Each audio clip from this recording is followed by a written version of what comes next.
Rain's Hand, Book 4 of 2920, The Last Year of the First Era, by Carlovac Townway.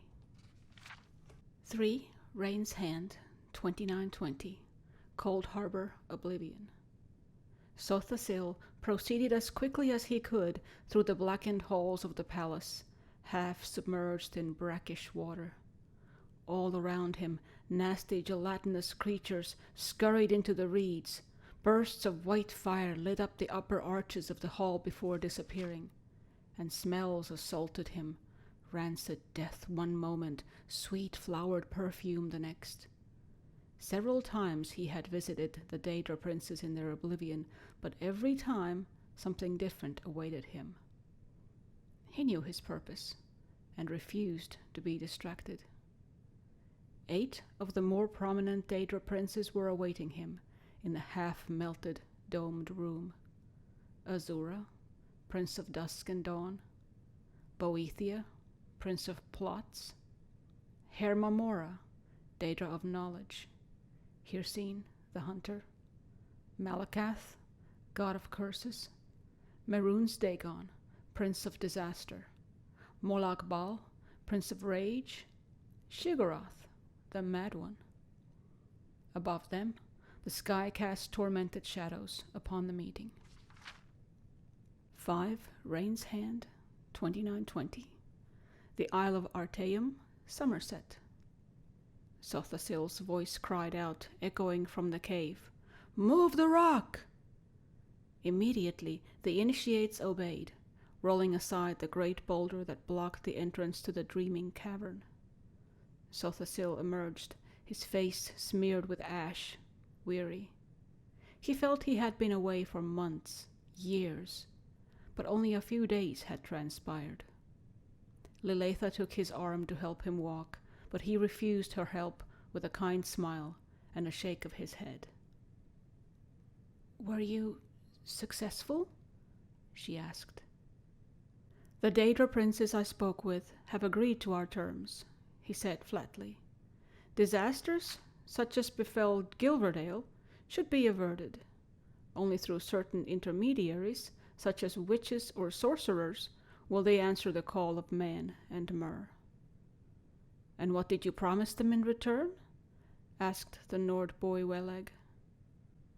"The deals we make with Daedra," said Sothasil, continuing on to Yachis' palace to meet with the master of the Sigic order, "should not be discussed with the innocent." 8. Rain's Hand, 2920, The Imperial City, Cyrodiil. A storm billeted the windows of the prince's bedchamber, bringing a smell of moist air to mix with the censers filled with burning incense and herbs. "A letter has arrived from the Empress, your mother," said the courier, "anxiously inquiring after your health." "What frightened parents I have," laughed Prince Juilak from his bed. "It is only natural for a mother to worry," said Savirian Chorak, the potentate's son. "There is everything unnatural about my family, Akavir. My exiled mother fears that my father will imagine me of being a traitor, covetous of the crown, and is having me poisoned." The prince sank back into his pillow, annoyed. "The emperor has insisted on me having a taster for all my meals, as he does." "There are many plots," agreed the Akavir. "You have been abed for nearly 3 weeks with every healer in the empire shuffling through like a slow ballroom dance. At least all can see that you're getting stronger." "Strong enough to lead the vanguard against Morrowind soon, I hope," said Juilak. 11. Rain's Hand, 2920, The Isle of Artaeum, Somerset. The initiates stood quietly in a row along the Arbor Logia, watching the long, deep marble-lined trench ahead of them flash with fire. The air above it vibrated with the waves of heat. Though each student kept his or her face sturdy and emotionless, as a true Sigic should, their terror was nearly as palpable as the heat. Sothasil closed his eyes and uttered the charm of fire resistance. Slowly he walked across the basin of leaping flames, climbing to the other side, unscathed. Not even his white robe had been burned. The charm is intensified by the energy you bring to it, by your own skills, just as all spells are, he said. Your imagination and your willpower are the keys. There is no need for a spell to give you a resistance to air or a resistance to flowers, and after you cast the charm, you must forget there is even a need for a spell to give you resistance to fire. Do not confuse what I am saying. Resistance is not about ignoring the fire's reality. You will feel the substance of flame, the texture of it, its hunger, and even the heat of it, but you will know that it will not hurt or injure you. The students nodded, and one by one they cast the spell and made the walk through the fire. Some even went so far as to bend over and scoop up a handful of fire and feed it air, so it expanded like a bubble and melted through their fingers. Sothasil smiled. They were fighting their fear admirably. The chief proctor, Tharkalith, came running from the arbor arches. Sothasil, Almalexia has arrived on Artaeum. Iachesis told me to fetch you. Sothasil turned to Tharkalith for only a moment, but he knew instantly from the screams what had transpired. The Nord lad Welig had not cast the spell properly and was burning. The smell of scorched hair and flesh panicked the other students who were struggling to get him out of the basin, pulling him with them, but the incline was too steep away from the entry points. With a wave of his hand, Sothasil extinguished the flame. Welig and several other students were burned, but not badly. The sorcerer cast a healing spell on them before turning back to Thargalith. I'll be with you in a moment, and give Almalexia the time to shake the road dust from her train. Sothasil turned back to the students, his voice flat.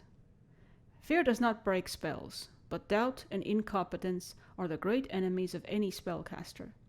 Master Welig, you will pack your bags.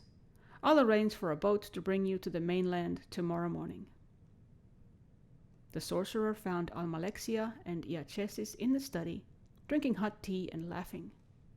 She was more beautiful than he had remembered, though he had never before seen her so disheveled, wrapped in a blanket, dangling her damp long black tresses before the fire to dry.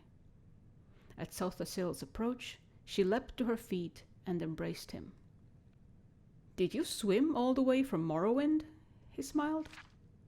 It's pouring rain from Skywatch down to the coast, she explained, returning his smile. Only a half a league away, and it never rains here, said Iachesis proudly. Of course, I sometimes miss the excitement of Somerset, and sometimes even the mainland itself. Still, I'm always very impressed by anyone out there who gets anything accomplished. It is a world of distractions. Speaking of distractions, what's all this I hear about a war? You mean the one that's been bloodying the continent for the last 80 years, Master? Asked Sothasil, amused. I suppose that's the one I mean, said Iachesis with a shrug of his shoulders. How is that war going? We will lose it, unless I can convince Sothasil to leave Artaeum, said Almalexia, losing her smile. She had meant to wait and talk to her friend in private, but the old Altmer gave her courage to press on. I have had visions. I know it to be true. Sothasil was silent for a moment, and then looked at Iachesis. I must return to Morrowind. Knowing you, if you must do something, you will, sighed the old master. The Sigic's way is not to be distracted. Wars are fought, empires rise and fall. You must go, and so must we. What do you mean, Iachesis? You're leaving the island? No, the island will be leaving the sea, said Iachesis, his voice taking on a dreamy quality. In a few years, the mists will move over Artaeum, and we will be gone. We are counselors by nature, and there are too many counselors in Tamriel as it is. No, we will go, and return when the land needs us again, perhaps in another age. The old Altmer struggles to his feet, and drained the last sip of his drink before leaving Sothasil and Almalexia alone. Don't miss the last boat. The year continues in second seed.